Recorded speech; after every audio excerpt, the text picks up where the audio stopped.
Hello again everybody, it's the Jungle Bug, this time with Mill.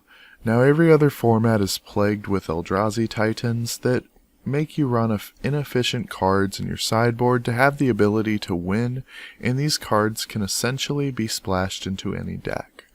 In Pioneer, there's Gaia's Blessing, which only works when it is directly put from the deck into the graveyard, and this is real bad for us when it happens. The second issue with Mill and Pioneer is cards like Wild Slash, Questing Beast, and Bone Crusher Giant, all seeing some amount of play. The final issue that has to be addressed is control decks. They exist and are going to be trying to counter our key cards, and we need to be prepared for this. So this week's deck, as everybody knows with my clickbait thumbnail, isn't going to be Dimir. It's actually going to be Bant. So this week I'm going to explain why I chose to play colors that aren't black. We're running green to play fog effects and amazing sideboard cards. A good amount of fog effects, I feel, is going to be 16. In other formats, you can get away with 8 to 12, but those fog effects are significantly better and usually stall for 2 turns instead of 1. Now, the next color I have to address is white, and this is to handle 2 issues the deck has. White is letting us play Supreme Verdict and Dovin's Veto. Both of these cards are unable to be countered, so it will give us a much better control matchup and a way to deal with Questing Beast or Wild Slash-like effects. So blue goes into the deck no matter what, but we're going to be playing a full playset of Dictate of Kruphix and Folio of Fancies. These cards both do the same thing for us. For those of you who have been a part of the channel for a while, the idea here is the same as Outlaws Fire Enchantments.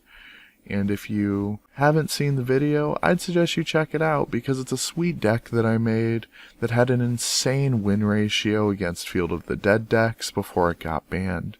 Now if you haven't seen that video, then the idea is that our cards, on average, are more important than our opponent's cards. If both players draw 10 cards, then the idea is that we have more cards that are playable than our opponent. These cards also solve the problem of us playing Mill. If Mill gets more popular, or if someone at your local card shop puts Gaia's Blessing in their deck, then these will have a chance of putting that card into our opponent's hand, making that card useless. Now, the final 2 cards of the deck are Sphinx's Tutelage and Elixir of Immortality.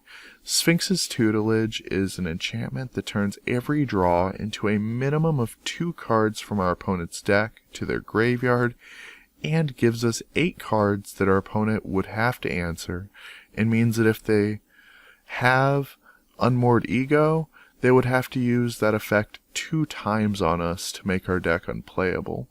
Elixir of Immortality stops us from decking ourselves, and if we run out of fog effects, counter spells, or board wipes, we get to put them back into our deck and gain 5 life. The mana base is pretty boring like always. There's 2 basic lands for assassin trophies, the Reliquary Tower, so you have something harder to interact with than Folio, a fast land, shocks, and buddy lands.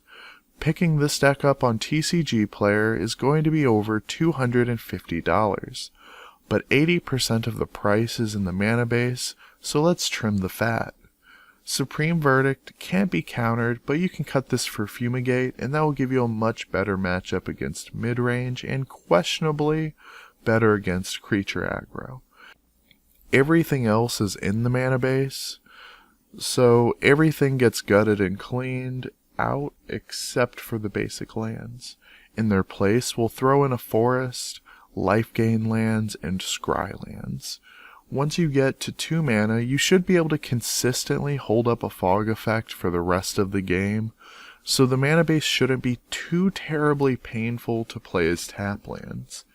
This brings the deck down to $69, but you can bring it down another $20 and take out the blue-white temples and only pay $50 for this deck if you want to.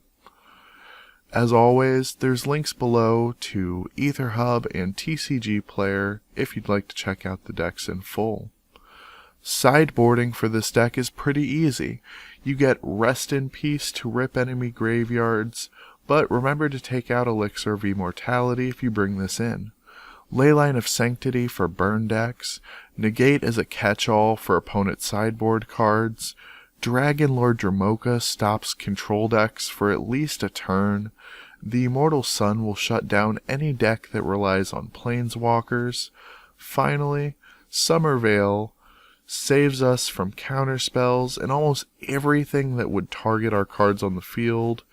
If you enjoyed this video, a lot, tell me what you want to see down below, because this video was brought to you by someone in the comments from my previous video.